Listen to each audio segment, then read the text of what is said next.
বলতে বলতে আমাদের চলেই এলো উচ্চ মাধ্যমিকের থার্ড সেমিস্টারের পরীক্ষা। আমাদের প্রতিদিনে কি কি ফর্মুলা থাকা উচিত, মানে মাথায় কি কি রাখা উচিত, যে প্রত্যেক দিন আমাদের কি করতে হবে। আমাদের থার্ড সেমিস্টারের টোটাল 6টা চ্যাপ্টার রয়েছে। এই 6টা চ্যাপ্টারকে আমরা ভেবে নিই যে 6টা মাইলস্টোন, আর এই 6টা মাইলস্টোনে আমাদের একটা একটা করে হিট করতে হবে। কোশ্চেন মুখস্থ করলে কিন্তু আমাদের নাম্বার আসে না।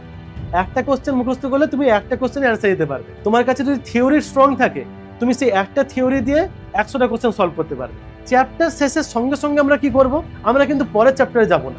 এই চ্যাপ্টারটাকে যেন একটু ভালো করে রাখে, কারণ পরের সেমিস্টারে তোমাদের যখন বায়োটেক পড়া হবে, এই চ্যাপ্টারে কিন্তু তার ভিত গঠন করবে। আর অবশ্যই এটা কিন্তু মাথায় রাখবে, এটা হায়ার সেকেন্ডারি, এটা নর্মাল কোনো পরীক্ষা নয়, তোমাদের স্কুলের লাস্ট এক্সাম এগুলো। এখন সবারই মনে একটা ভয় ভয় নিশ্চয়ই আছে যে স্যার এই লাস্ট 1 মাস আমরা করবোটা কি, কারণ এটা স্যার আর 11 পরীক্ষা নয়, এটা কিন্তু আমাদের 12 পরীক্ষা।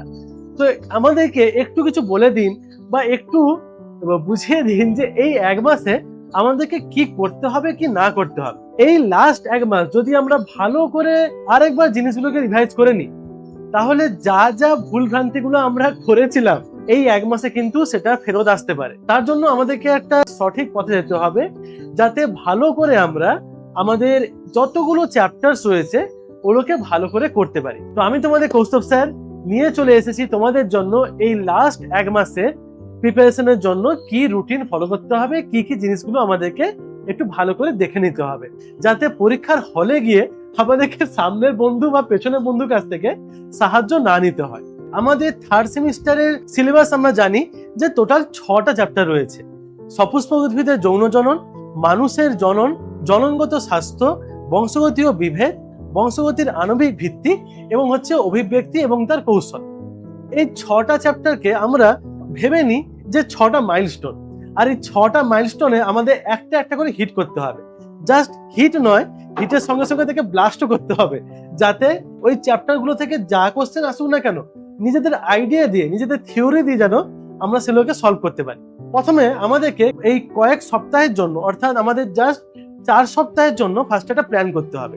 আমরা জানি 4 সপ্তাহ মানে 1 মাস হয়ে যাচ্ছে প্রায়, কিন্তু 4 সপ্তাহ মানে এক্স্যাক্টলি 7 দিন ধরে ভাবছি না, আমরা রাফলি আমরা 7 দিন ধরে ভাবছি। প্রথম সপ্তাহে আমরা ট্রাই করব যে আমাদের সপুষ্পক উদ্ভিদের যৌন জনন আর মানুষের জনন পদ্ধতি, এই দুটো চ্যাপ্টার যেন খুব ভালো করে হয়ে যায়।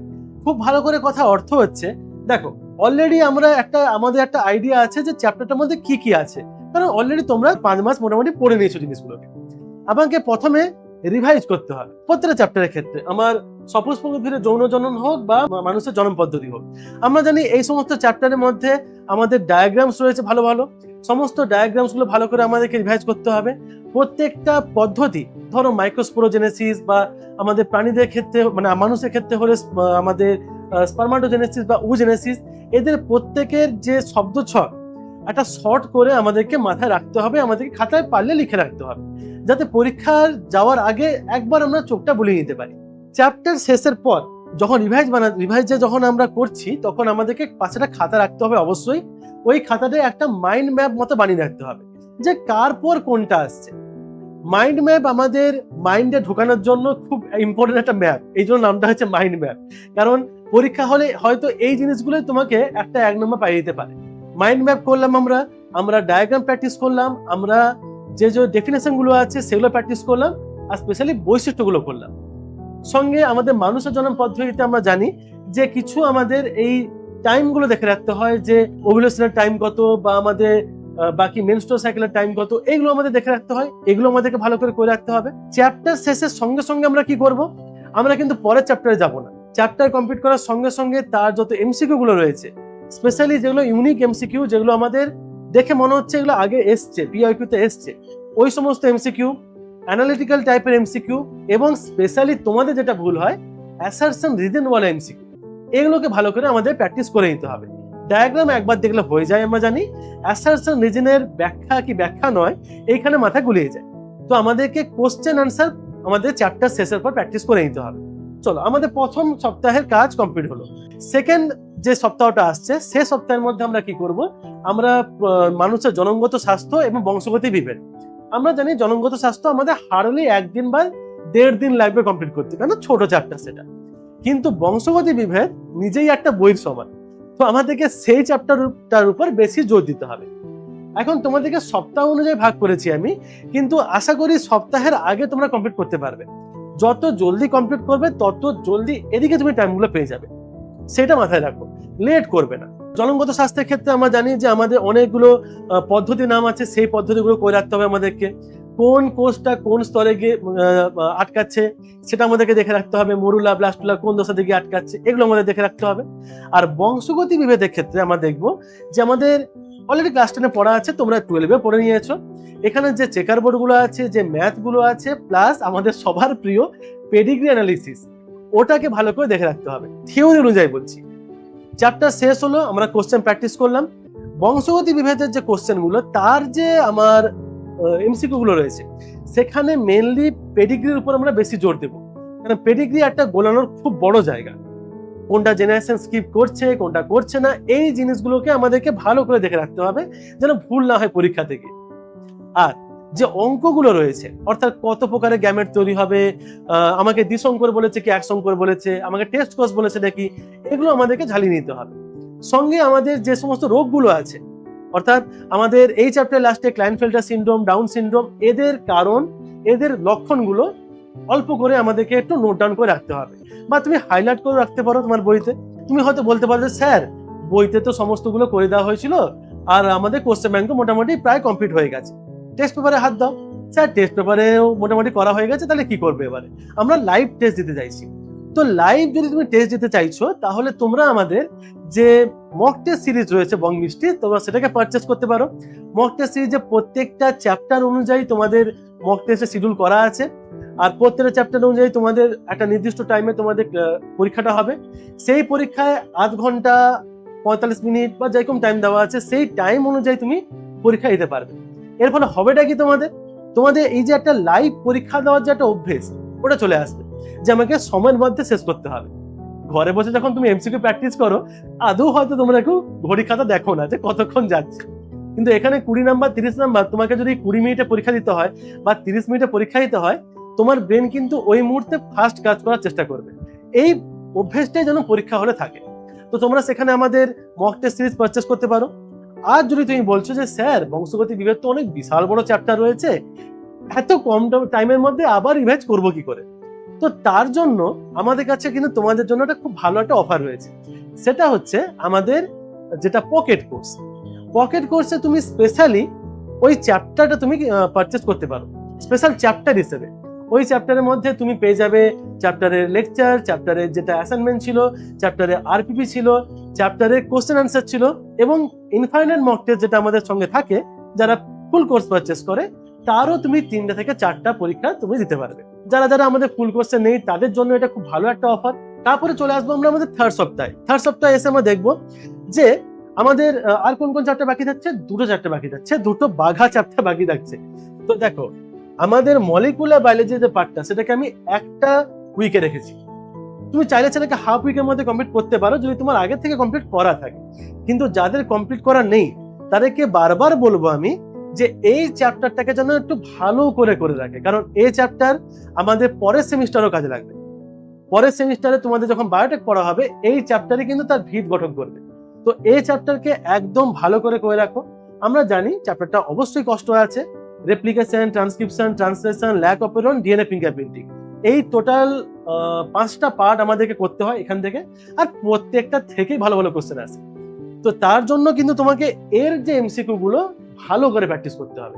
100টা 200টা কোশ্চেনে যদি না হয়, তাহলে ইনফাইনাইট টেস্ট দিয়ে দাও তুমি, সেটা তুমি করতে পারো। যেটা আমাদের রয়েছে, আমাদের যেটা পকেট কোর্সে বললাম, পকেট কোর্সের সঙ্গে তুমি ইনফাইনাইট মক টেস্ট পেয়ে যাচ্ছ। তো সেখানে তুমি প্র্যাকটিস করো, ভালো ভালো কোশ্চেন সেখানে পেয়ে যাবে তুমি। তারপরে যে সপ্তাহটা আসছে, সেই সপ্তাহে আমরা করে নেবো কি আমাদের ইভলিউশন, মানে আমাদের অভিব্যক্তি বিবর্তন। সহজ চ্যাপ্টার আছে। যদি তোমার এটা জলদি শেষ হয়ে যায়, তুমি এই সপ্তাহের কাজটাকে আগের সপ্তাহে নিয়ে চলে আসতে পারো, তাহলে আরো তুমি টাইম পেয়ে যাবে আরো রিভাইজ করার জন্য। অভিব্যক্তি বিবর্তনের চ্যাপ্টার সোজা জানি আমরা, কিন্তু অঙ্ক কিছু আছে যেটা হচ্ছে হার্ডি উনবার্গের অঙ্কগুলো। তো সেই অঙ্কগুলোকে একটু প্র্যাকটিস করে রাখবে। পাতি অঙ্ক থাকে, একদম ইজি অঙ্ক থাকে, ঠিক আছে। আর মানুষের বিবর্তন পার্টটা, যে কোন মানুষ কেমন ছিল, কার পরে কোন মানুষ আসছে, কোন মানুষের ব্রেনের সাইজ কেমন ছিল, সবগুলোকে তুমি একটা মাইন্ড ম্যাপ করে রাখবে।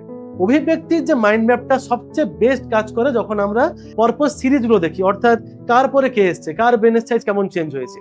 ওকে, যেটা বলেছিলাম পকেট কোর্সের কথা, তো পকেট কোর্স এবং মক টেস্ট সিরিজ তুমি দুটোকে একসাথে পারচেস করতে পারো, নাহলে সেপারেটলি পারচেস করতে পারো। যদি তোমাদের সমস্ত চ্যাপ্টার ভালো করে করা আছে তাহলে তুমি পকেট কোর্স নিতে পারো, না নিতে পারো, কিন্তু মক টেস্ট সিরিজ অবশ্যই তুমি নিতে পারো। অবশ্যই নিলে কি হবে, তোমরা জানো যে প্রত্যেকটা চ্যাপ্টার থেকে সমস্ত পরীক্ষা থাকবে, প্লাস এই মক টেস্ট সিরিজে যেটা স্পেশালি যে জিনিসগুলো দেওয়া থাকে সেটা হচ্ছে, এক তো হচ্ছে মাইনর টেস্ট চ্যাপ্টার ওয়াইজ, তারপরে আসবে মেজর টেস্ট যেখানে হচ্ছে দুটো দুটো চ্যাপ্টার করে, তারপরে আসবে তোমাদের ফাইনাল টেস্ট। এতগুলো পরীক্ষা তুমি দিতে পারছো প্রত্যেকটা সাবজেক্টের, মোটামুটি 15 থেকে 16টা বা আরো বেশি হতে পারে, 18টা হতে পারে। এতগুলো টেস্ট দেওয়ার পর আশা করি তোমাদের মধ্যে আর কনফিডেন্সের অভাব থাকবে না। এখনো হয়তো তোমাদের মধ্যে একটু কিন্তু কিন্তু ভাব হচ্ছে, যখন তুমি একটা লাইভ কম্পিটিশনে আসবে তোমাদের র্যাঙ্ক গুলো তোমাদের উপর দেখাবে যে তুমি কাকে কাকে হারিয়েছো, অটোমেটিক তোমার ভেতরের যে কনফিডেন্স সেটা বুস্ট হয়ে যাবে। এবারে আমাদের প্রতিদিনে কি কি ফর্মুলা থাকা উচিত, মানে মাথায় কি কি রাখা উচিত, যে প্রত্যেক দিন আমাদের কি করতে হবে। এটা কিন্তু সমস্ত সাবজেক্টে হতে পারে, আমি বায়োলজির কথা বলছি, কেমিস্ট্রি, ফিজিক্স, যে কোনো সাবজেক্টের কথাই বলছি, সমস্ত সাবজেক্টে তুমি এই ফর্মুলা প্রয়োগ করতে পারো। প্রথম হচ্ছে লার্ন। লার্ন মানে বুঝতে পারছো যে একবার তুমি জিনিসটাকে ভালো করে পড়ে নিলে, শিখে তো নিয়েছো তুমি, তো লার্ন তো হয়ে গেছে, দেবে না। রিভাইজ, যে জিনিসগুলো পড়ছো সেটাকে তো রিভাইজ করছো, সেটা একদিন লাগতে পারে, দুদিন লাগতে পারে, বড় চ্যাপ্টার হলে 3 দিনও লেগে যেতে পারে। রিভাইজ কথার অর্থ কিন্তু জাস্ট উপরাউপরি দেখে যাওয়া নয়, কিন্তু আমাকে জিনিসগুলোকে ভালো করে ঝালিয়ে নেওয়া হচ্ছে। রিভাইজ করার পর আমরা এমসিকিউ প্র্যাকটিস করবো, যেহেতু এটা আমাদের 3rd সেমিস্টার, এমসিকিউ দিয়ে হচ্ছে, তো এমসিকিউ গুলোকে ভালো করে প্র্যাকটিস করবো। এমসিকিউ করার সময় অবশ্যই তোমরা কিন্তু অ্যান্সার দেখবে না, মানে অ্যান্সার দেখে এমসিকিউ করা মানে লাভ কি হলো, কিছুই হবে না। তো তোমরা খাতায় আলাদা করে করবে, তারপরে অ্যান্সার শিট চেক করবে যে কোনটা কোনটা ঠিক হচ্ছে, কোনটা কোনটা ভুল হচ্ছে। ভুলগুলোকে কিন্তু ভালো করে মার্ক করবে, কারণ ভুলগুলোই আমাদের পরবর্তীকালে পরীক্ষার সময় আমাদেরকে হেল্প করবে। তারপরে আবার এই সেম কনসেপ্ট আবার রিপিট করব, যতক্ষণ না জিনিসগুলো একদম 0 ভুল পর্যন্ত আসছে। এইটা আমাদের প্রত্যেক দিনে ফর্মুলা থাকা উচিত লাস্ট 1 মাসের জন্য। বাবু, এই 1 মাস তুমি যদি খেটে নাও তোমার রিগ্রেট হবে না। প্রত্যেক দিন মোটামুটি চ্যাপ্টার শেষ করার পর 25 থেকে 30টা মিনিমাম কোশ্চেন করার চেষ্টা করো। 5-6টা কোশ্চেনে কিছু হবে না। 25 থেকে 30 অনেক কম বলছি, আমি মিনিমাম কথা বলেছি। তুমি যদি 50টাও করতে পারো, 60টাও করতে পারো, অনেক ভালো। যত বেশি হবে তত বেশি ভালো হবে। ওকে, আর যেটা বললাম যে যেগুলো আমাদের ভুল হচ্ছে সেগুলোকে একটু আমরা দেখে নেব, কোন জিনিসগুলো আমাদের করা উচিত নয় এই টাইমে। এক হচ্ছে শুধুমাত্র চ্যাপ্টার পড়ে নিলাম, এমসিকিউ রিভাইজ করলাম না, ভাবলাম আমি স্যার 6টা চ্যাপ্টার পড়ে নেওয়ার পর লাস্টে গিয়ে রিভাইজ করবো। এটা একেবারে ভুল কনসেপ্ট। চ্যাপ্টার শেষ হবে এমসিকিউ রিভাইজ করবে, চ্যাপ্টার শেষ হবে এমসিকিউ রিভাইজ করবে। যেগুলো কঠিন টপিক লাগছে, অর্থাৎ যেগুলো অনেক টাইম নিয়ে নিচ্ছে, সেটাতে তুমি প্রচুর টাইম দেওয়ার চেষ্টা করো না, একটু সেটাকে সাইডে রেখে আগে সহজগুলো করে নাও, তারপরে তাতে হাত দাও। কারণ তুমি যদি কষ্টটার উপর বেশি জোর দিয়ে দাও তাহলে সহজগুলো যেগুলো তোমার হাতে ছিল হাত থেকে বেরিয়ে যাবে। তোমাকে এই বাজি খেলতে হবে। ওকে, সবকিছু শেষ মুহূর্তের জন্য জমিয়ে রাখবো না। অর্থাৎ অনেকে কনসেপ্ট থাকে, অনেকে ভাবে এটা যে স্যার আগের দিন রাতে পড়ে আমি উদ্ধার করে দেবো। বাবু, হয় না এটা। আগের দিন রাতে যারা যারা পড়ে তারা হার্ডলি কত পাবে, 15-16 পাস করার মতো করছে। এই কথা মাথায় রাখবে না যে আমি স্যার 11-এ সামনের জনকে জিজ্ঞেস করে করে ফল ম্যানেজ করে পেয়ে গেছিলাম, এইবারেও সেই একই কাজ করে দেবো। এই কথাগুলো মাথায় রাখবে না, কারণ তোমরা এবার অন্য স্কুলে গিয়ে পরীক্ষা দিচ্ছ, আর অন্য স্কুলে যদি গার্ড তোমাকে এইটা করতে ধরে নেন তো তোমার পরীক্ষাটা ক্যান্সেল করে দিতে পারে। তো এই দুঃসাহসিকতা তুমি দেখাবে না, সবকিছু লাস্টের জন্য জমা রাখবে না।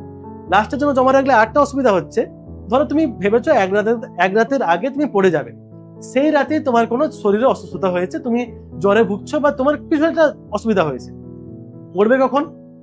এই জন্য আগে থেকে মাথায় স্টক করে রাখো যে আমাকে আগে থেকে রেখে দিতে হয় মাথায় কিছু, অ্যাটলিস্ট যেন পরীক্ষার আগের মুহূর্তে পর্যন্ত অপেক্ষা না করতে। শুধুমাত্র যে মক টেস্ট দিয়ে যাচ্ছ এরকম না, অনেক সময় হয় অনেকে পড়ছে না শুধু মক টেস্ট দিয়ে যাচ্ছে, সেটাও কিন্তু ঠিক নয়। তোমাকে দুটোকে ব্যালেন্স করতে হবে, থিওরি পড়লে মক টেস্ট দিলে, নাকি এরকম শুধু মক টেস্ট দিয়ে যাচ্ছ থিওরিতে শূন্য হয়ে আছো। কোশ্চেন মুখস্থ করলে কিন্তু আমাদের নাম্বার আসে না। একটা কোশ্চেন মুখস্থ করলে তুমি একটা কোশ্চেনের অ্যান্সার দিতে পারবে। তোমার কাছে যদি থিওরি স্ট্রং থাকে তুমি সেই একটা থিওরি দিয়ে 100টা কোশ্চেন সলভ করতে পারবে। আর যেগুলো ভুল এমসিকিউ সেগুলোকে ইগনোর করবে না। ওকে, যেগুলো তোমাদের ভুল হচ্ছে, অনেক সময় মনে হতে পারে এটা ভুল হচ্ছে, আমি এটা হাত দেবো না, এটা কষ্ট কোশ্চেন আছে, হয়তো পরীক্ষায় সেই ধাঁচের কোশ্চেনে চলে এলো, সেই কোশ্চেন এলো না, সেই ধাঁচের কোশ্চেন চলে এলো, তখন তুমি কি সেখানে কমপ্লেন করবে স্যার এটা আমাদের পড়ার সময় আমি পারছিলাম না, আমি এটা করবো না, এখানে সে অজুহাত তো সেখানে চলবে না। তো ভুলগুলোকে কখনো ইগনোর করবে না। ওকে। আর লাস্ট যে 7 দিন, পরীক্ষা আগের লাস্ট 7 দিন, এই লাস্ট 7 দিন তুমি কি করবে? এক সপ্তাহ আগে তুমি অবশ্যই সবকিছু শেষ করে নেবে। লাস্ট সপ্তাহতে একই জিনিসগুলোকে একবার আবার রিভাইজ করার চেষ্টা করবে, এবারে একটু ফাস্ট করবে। আগে আমরা একটা একটা সাবজেক্ট করে করছিলাম, এবার একসাথে দুটো দুটো চ্যাপ্টারকে পড়ে নেব, তার এমসিকিউ প্র্যাকটিস করে নেব, মক টেস্ট দিয়ে দেবো। মক টেস্ট দিয়ে দেবো আমাদের রয়েছে, যেটা বলেছি আমাদের বং মিষ্টি যেটা মক টেস্ট সিরিজ রয়েছে, তুমি সেখানে যেতে পারো।